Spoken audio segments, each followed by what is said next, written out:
All right, sports debaters. This is sports debaters July. I'm just be running the show. We're here. I got my little cuz Jared Robinson. Shout out to Cuz. What's up, Cuz? What's happening? And of course, I got Jeremy Richardson. He was on our first debate show. He really brought it. We just here to talk about the Dallas Mavericks versus Portland Trail Blazers game. Uh, I'm just jump right into it. I'm gonna start off with you, Jared. What you thought about the game, man? Man, Dallas keep not being able to finish. Dallas got a nice young squad and they they they well put together, but the defense is suspect. They got a lot of bad decision making down the stretch. But man, those big shots by Portland. They needed to win. They knew they needed to win because if they didn't, then they going down to 11, and they'll go need everybody else help to win. And Dame, it was Dame time, along with Melo. Melo turned back the heads of time, man. He put on the show. Three big buckets after big buckets, and I think Portland is a dangerous team. Like people keep saying, "Oh, they not in. They they don't. We don't need to worry about a team that's not in there.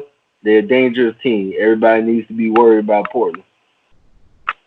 Yeah, what you got, John Rich? What you got with it? Oh yeah, hey man, I'm gonna pick it back off from Portland is a scary team. I ain't saying that just because that's my favorite team. I mean, a lot of dudes is writing us off this year because when we had a down year, but you look at like the injuries we went through, the different lineup changes, different personnel, different playing types. You know what I'm saying? And I mean, a lot of people forgetting we went to the conference finals last year. Yeah, we got swept, but we just weren't ready to play a Golden State team.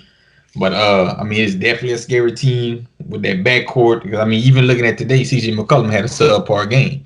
You know, so I mean, even if he going off, I mean, it's a scary offense. We still got to shore up the defense a little bit, but I mean, our backcourt is solid defense. I mean, our front court is solid defensively.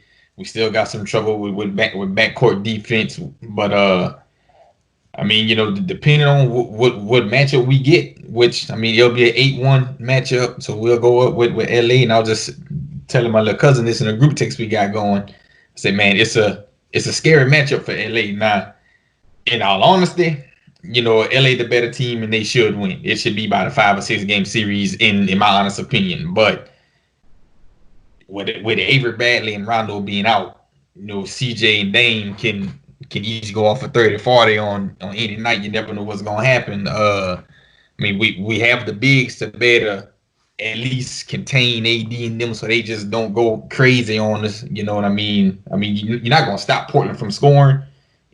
Are we gonna stop anybody else from scoring? If we put up 110, can we stop the other team from putting up 120? That's gonna be the problem. But I mean, it's definitely a scary game. It could be a scary matchup, man. Yeah, I'm glad you touched on CJ McCollum because I'm gonna be honest, John. If we don't, if Portland, I'm saying if Portland don't get to the finals, I think Portland trades CJ, man. Oh yeah. Reason the emergence of Gary Trent. Mm-hmm. And you seen, and I'm looking at the box score. I know you don't like. I know you're not a big fan of plus minus, but yeah. When McCullough was on the floor, minus 25. Oh yeah, yeah. Two for 14 shooting. Yep. Like, like I think. Oh yeah. I think Portland got to get to the finals for him to stay because Portland gonna be looking to trade him because Gary Trent he showed today he could guard. He could guard. Oh, yeah. Hey, when you come from Duke, you got to. Hey, a lot of dudes from Duke ain't making it in the league. They get to the league and ain't what we thought. But one thing everybody from Duke gonna do is play defense when they at least get to the league. They gonna keep their spot on defense. But yeah, I agree with you, man. If I ain't gonna say finals, we don't at least make it to the Western Conference Finals. I think CJ gone. Mainly, I mean, he got a big contract too, so I really don't think we gonna get our best return from him because of that. But I think they got to make some things shake. We could keep Gary Trent for cheaper. They could get a good return for him. Mostly because, especially when you got names floating around like John Wall, Bradley Beal, who all got big True. contracts. It's not That's a really about the contract. It's just the thing about CJ is he a player that's streaky. So he could be hot and he could be hot for one game, or he could be hot for 10 straight games. But once yeah. he cold, he cold, and Oh and yeah. there's no he's not big enough to play any lockdown defense or anything. So if his offense not going, it's like you start to wonder, okay, well, what You is got for CJ doing for me? And it's yeah, dangerous for yeah. him to be out there. You got to worry about him making shots, but if he's not hitting, if he go 5 straight shots and he's missing layups, and he start going out to 3 point and mid range, teams gonna start to sag off on him. You're not really worried about him like you're supposed to, like you were worried about like a Bradley Beal type player. But I do think with the matchup with LA, it's like me personally, I don't think LA has the better team. LA has the better players, the better two players, but overall, we've seen throughout the whole year that the LA team as a whole is not very good. You got Right, right, right. LeBron James and Anthony Davis playing long, heavy minutes every night, and they don't have to put up huge numbers every night for them to win, but they got to be on the court every night for them to win. It's like we seen, the other day we were just Anthony Davis and no LeBron James. And Anthony Davis not aggressive enough, and people might shrug it off like, oh, they got the number one seed, that they could relax, but it's different in the bubble. When you got the number one seed in the regular season, in the regular NBA season, you already got home court advantage. You're not worried about things. But in a Yeah. bubble like this, you got to try to show up your offense, and that Mhm. offense ain't looking good. You can as soon as these games over with, the playoffs start, and this back to back to back. It's like these playoff games go. There's no layoff like regular playoffs. They need to have the offense in sync. You got to get something from somebody else on their team. You got to get something consistently for Kuzma. You got to get something, anything from Dion Waiters and J.R. Smith. You don't get those type of players for them to do nothing. It's like they gotta do something for you. You Mhm. don't make a big deal about not moving Kuzma in the off season for him not to be consistent, because he's gonna be looking for a contract, after this year. So if he don't do nothing, then what? Yeah, definitely. Definitely. Yeah, hey, and I think in that matchup, I think the two X factors for both teams actually gonna come from Kuzma and Melo, in my opinion, because I feel like they both the two type of cats that another person on LA and Portland really can't defend. Like I really don't know nobody that got the skill set defensively on our team that actually gets minutes to be able to defend Kuzma. I mean, we got Mario, we got Nasir Little, but I mean Nasir Little ain't getting no minutes no more. But I mean, you got Melo, who I don't think agile enough to really run around with Kuzma. But then on the other end, I only think LeBron is probably the only person with the body to guard Melo on that other end. LeBron Uh, guard Dame. he gonna have to. He gonna LeBron have to. Dame. He gonna, he gonna have to, or they gonna have to give Danny Green a whole lot of help. And that But and that's the thing. But that's the thing with LA. It's like people keep saying, "Oh, well, who go guard AD and LeBron James?" Well, you got to worry about Dane. You got to worry about CJ Hyde, Melo. If he got the mismatch of the size, he go hit that turnaround jumper every time. You Yep. got to worry about size with Whiteside and Nurkic. It's like JaVale McGee and Dwight Howard. They big bodies, but they're not doing nothing that you got to worry about. And the role that Kyle Kuzma is playing so far, they're making him a spot up shooter. They're making him the Kevin Love role. Sit there and wait for the ball. He's not creating his own shot, so I don't think they're gonna worry about trying to put no elite defender on Kyle Kuzma. I think you get a big enough body on Kuzma, you can knock him off his spot. And so you put Collins or you put Mario Hezonja on there. You just put bodies on Kuzma. It doesn't have to be, anybody elite or anybody fast. I think Melo will take that challenge a couple of times, and I think he'll win those challenges. So the thing about LA, their X factor is Kuzma, but their biggest X factor is rotations. It's like what are you getting for everybody else? Is LeBron James and Anthony Davis going to have to play 35 plus minutes every night of a six But game, 7 game it's series? playoff. Well, it's playoff time. It's playoff. It's gonna be playoff time. Your best players gonna have to put the minutes in. But And yeah, they shorten up those lineups in the playoffs. So you know who gonna get those minutes? Is it gonna be Jr. Deion Waiters? Is it gonna be Danny Green and KCP getting those minutes? It's like who gonna get those minutes? And they said in the bubble, them playoffs gonna be what one after like you only get like 1 day of rest in like the first couple of rounds. So you can't afford to play those heavy minutes because ain't no rest in the playoffs, especially in this bubble. That's when teams get knocked off at. So check this out. So Portland, they in the 8th spot right now. It's still not Right, guaranteed, but I'm looking at these last games. You got the Mavericks and the Suns. right, Uh, these games are going to be played on Thursday. right. Uh, Most likely, Luka and Porzingis sit out. Suns yeah. gonna win. You got the Spurs and the Jazz. I think the Jazz still got something to play for as far as seeding wise, but the Spurs play the Jazz. James Coaching Ball, glad for you to join us. What it do, baby?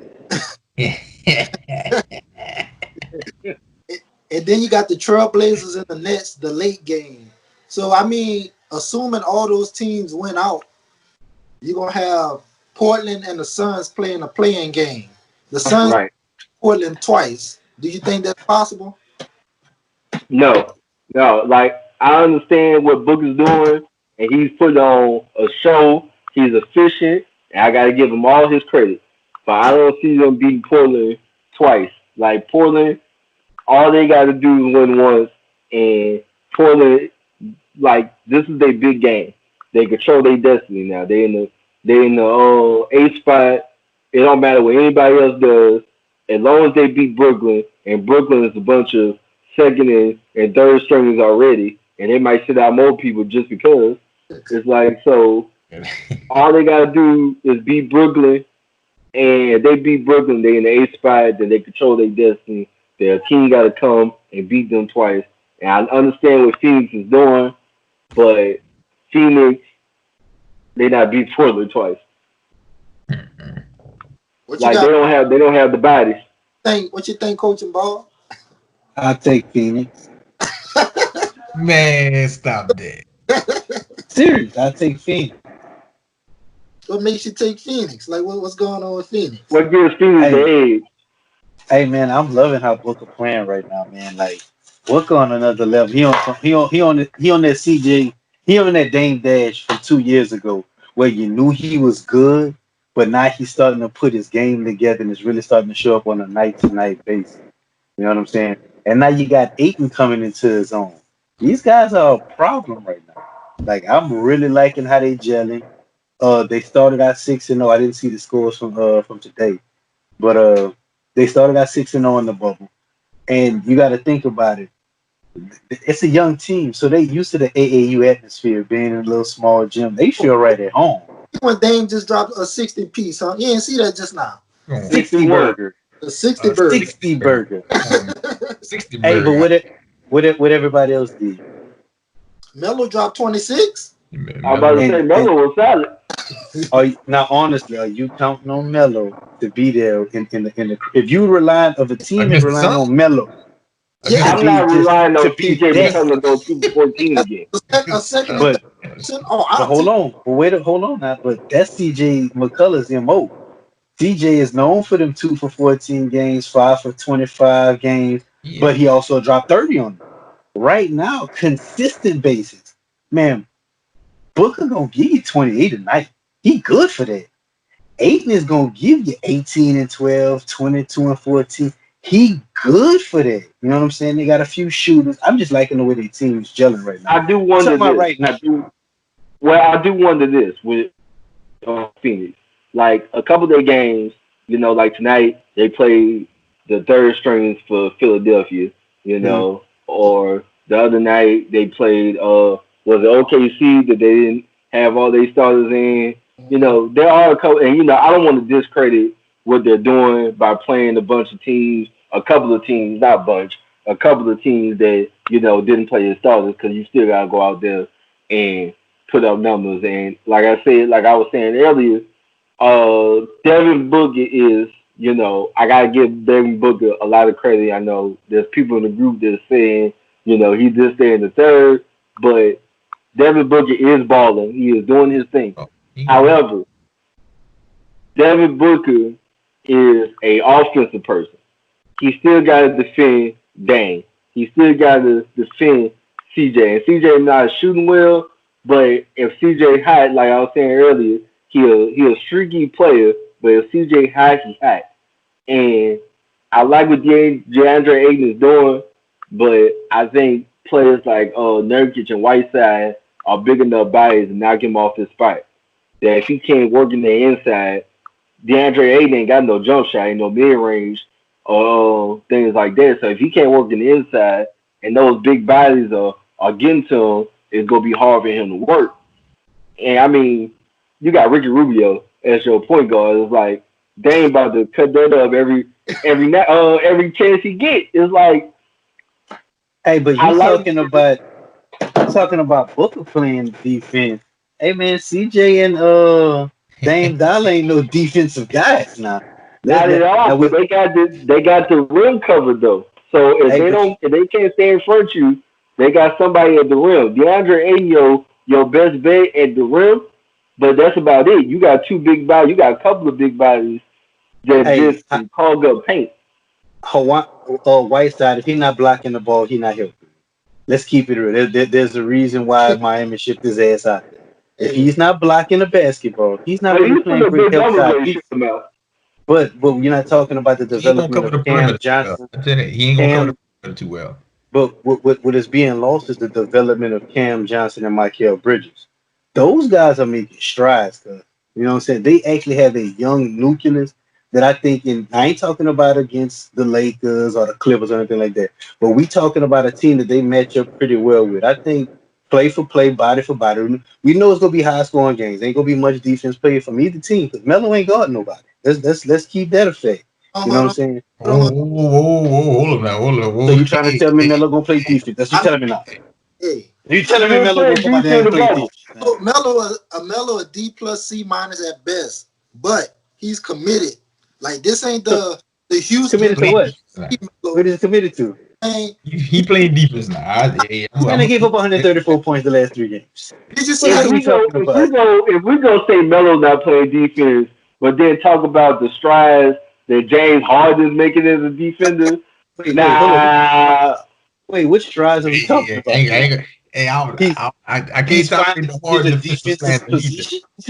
hey, He's people in a been saying defensive James Harden position. making strides as a defender. If that's the case, well, shit, Melo playing Hey, lockdown defense.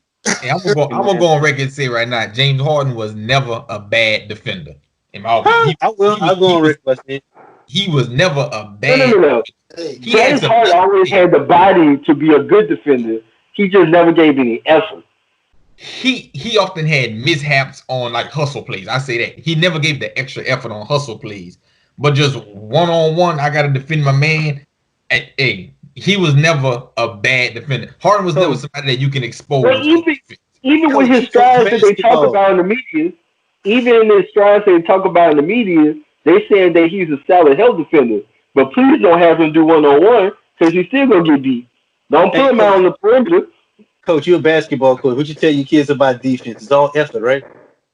Oh So yeah, if yeah, you yeah. telling me Yeah. he has a Oh, I lack said of no. effort, he He got ain't a about to body, get but that he don't extra have an effort effort. though. He ain't about to get that That's He extra like effort. don't. He's never. He's never been If consistent it's a on that. 2-on-1 fast break, you hey, might as well count the bucket. that's like He ain't having a gonna get new that extra Escalade with no motor in it. It looked nice in the driveway, but fuck, where you going, baby? effort. hey, And that's the thing. James Harden, like what, 6'5", 6'6", 225, solid body. Don't ever do nothing consistent on defense ever. Hey, And it was like, oh hey, man, he used he's that a big solid body on defender the in the post. post. Harden use that big body on the post. You ain't gonna eat him in the post. That's one because thing. he ain't gotta go nowhere. Of course, Question. I can play post defense. I'm 230. Back up against me if you want, baby. And Right, look, if I was you, Jay, I could with that type hold of somebody in the defense that post too. Houston run, that shit worked for him. You know what Hey, I'm saying? But they just throw out a bunch of small motherfuckers. We switch everything. He gonna get caught down there a lot. So his body and his skill that what he bring on defense is actually kind of suited for the way Houston been playing lately. What? So It people actually, just let's run. and like motherfucker, you don't lead the league in steals being trash on defense. I don't care what nobody say. Curry Don't led lead the the league in league in steals one steals year, and being they still trash called him on a trash defender.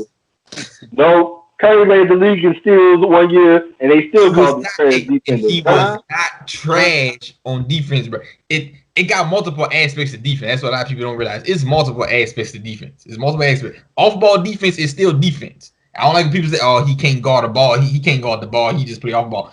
Off ball defense is harder than ball defense. Ball defense, I just got to keep a man in front of me. Off ball, I got to know what my rotation is. I got to see help side. I got to be in the right spot, right time. Off ball And he does none of those things. and on ball defense.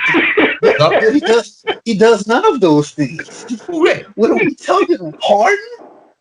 Man, hey, Don't lead the league in steals not doing that. there's It's impossible. a It's impossible.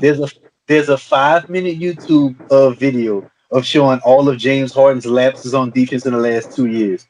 There's been times he's been talking to people in the crowd and the motherfucker cut back door on him. The dude don't play no defense, motherfucker, hey, man. he has mishaps. Oh, he definitely has mishaps. I could probably make a 5-minute montage on anybody in the league on that. I could probably make a 5-minute montage on Paul George and Kawhi on Hey, but defensive mishaps. that's being very generous talking about mishaps. He's had mishaps. Hey, that mother be doing some crazy shit. I give him that. He do some crazy shit. But hey, he's in my opinion, he's never been a bad defender. Okay. Hey, well, look, I want y'all to tell me y'all finals matchup, starting with Jared. Who's your finals matchup, Jared? I got the LA Clippers. Boo. I got the Clippers and the Bucks. All right, Coach and Ball, who you got? I got the long storied rivalry, the Beast in the Brow versus the Boston Celtics. All right, John Rich, who you got? I got same thing, man. I got Lakers in Boston. Man. So I'm gonna go with. Hey, don't say the Blazers, bro. Nah, that's my. I wish. We ain't Melo there yet. hits the game winning game 7 and it rides off in the sunset. I wish. Hey, I say this: if it ain't gonna happen, but if the Blazers do win the West, I think we win the finals. But it ain't gonna happen. So let me not get my hopes up, man. I ain't gonna do it to myself. I got Toronto and I got the Clippers. Toronto, you rolling with Toronto? I got Toronto. Okay. You in that Jerm Richardson camp, man, stop that, man. You're the third member of the of what's my guy's name? Kyle Lowry's fan club. The third member. Congratulations, man. It's Jerem Richardson, his mama, and now we got Kenny. Y'all gonna start hating. Okay. Hey, now.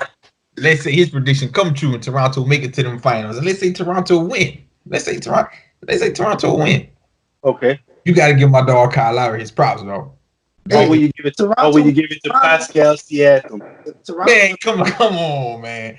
Kyle Lowry finally shows up for the playoffs one time last year out of all the years he played in the playoffs, and now we got to give Kyle Lowry props.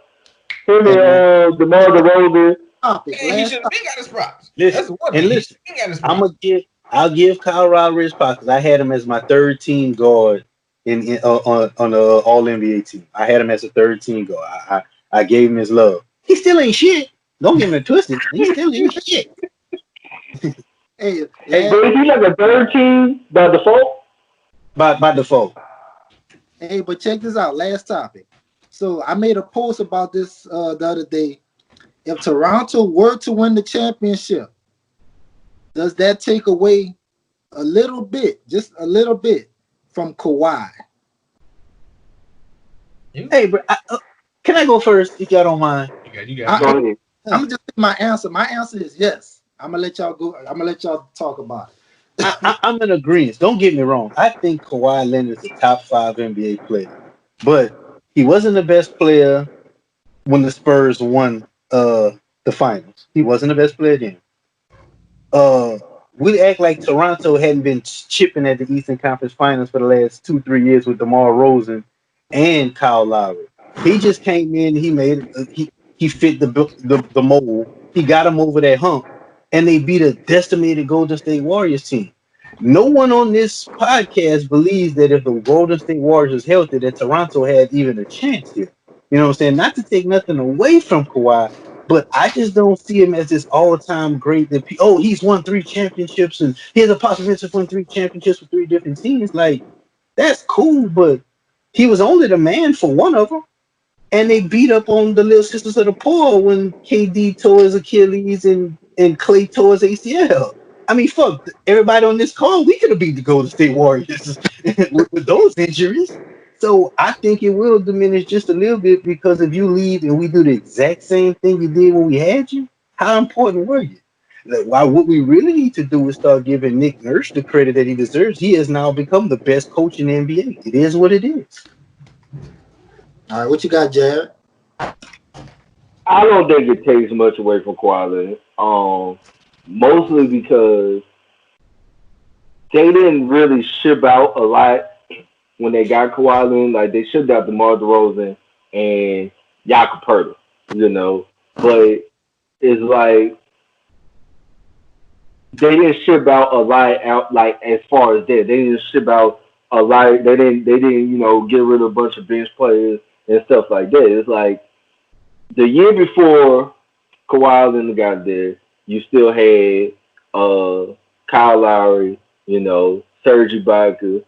You got Marcus Gasol, Pascal Siakam. The thing I think about Toronto is Toronto seen an opportunity where they got a player in Pascal Siakam. They thought it could be something. They seen him in practice. They like how he looks, but he's not ready to be that guy yet. So, boom, the opportunity to go get a player like Kawhi Leonard, you can't pass up the opportunity. So, I think Toronto gets over the hump as far as making to the finals. I don't think they make it to the finals without Kawhi Leonard because Kawhi Leonard became a offensive player that I've never seen for Kawhi Leonard. He was not the offensive person in San Antonio by a long shot. So to raise his offensive game like he did in that one year in Toronto, I have to give him that credit. Now, do I think they'll win the finals if Golden State is healthy? Absolutely not. But if they're able to make it to the finals again, I don't think it takes away because they still maintain the same team that they had when Kawhi Leonard was there. They still got the main people. Pascal Siakam was able to spend a year growing as a player and developing as a player, and in the playoffs, he was killing it as a player. But he didn't have to be the main guy. So because he didn't have to be the main guy, Kawhi Leonard had to be the main guy. He was able to develop and become that solid player. So now he's in that role as a solid player, and he's leading the team, and they still got the same team. So if they make the finals, it doesn't take away from Kawhi Leonard. If they win, then I got to question who the hell came out the West. Not really about what happened. You And can't how do it's been. retroactive now. We can't do retroactive because when a superstar leaves your team, there's supposed to be a dent. When Paul George left, you know what I'm saying, they swapped out for another all-star. They didn't get it. The same thing happened in Toronto when DeMar DeRozan left. They got another all-star. The ship still stayed the same level. So if only thing that left was Kawhi Leonard and you did the exact same thing, well, how much did you bring to the table? And we can all agree that if Golden State is healthy, Toronto doesn't win the title. All right, So what are John. we saying? Got 2 minutes, John Rich. What you got? I got you. Y'all know me. I ain't a fan of taking away from people, so I'm not gonna say it's gonna take away from Kawhi.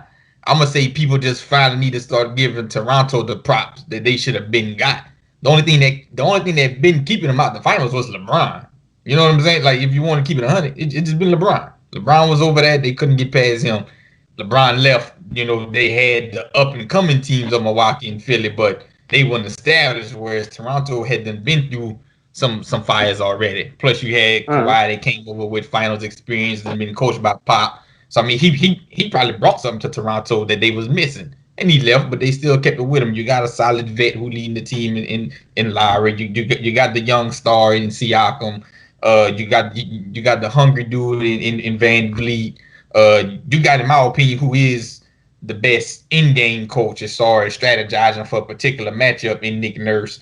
I mean, so you had those pieces, and then you got that championship guy that came kind of put that final piece to the puzzle. Although he left, that piece is still there, and we see that all the time when dudes go to a team and leave. That team still keep that DNA that dude brought there. So I mean, I wouldn't say it's gonna take nothing for Kawhi, mainly because just how great he played in the playoffs. If he'd have been average, then you could probably say something.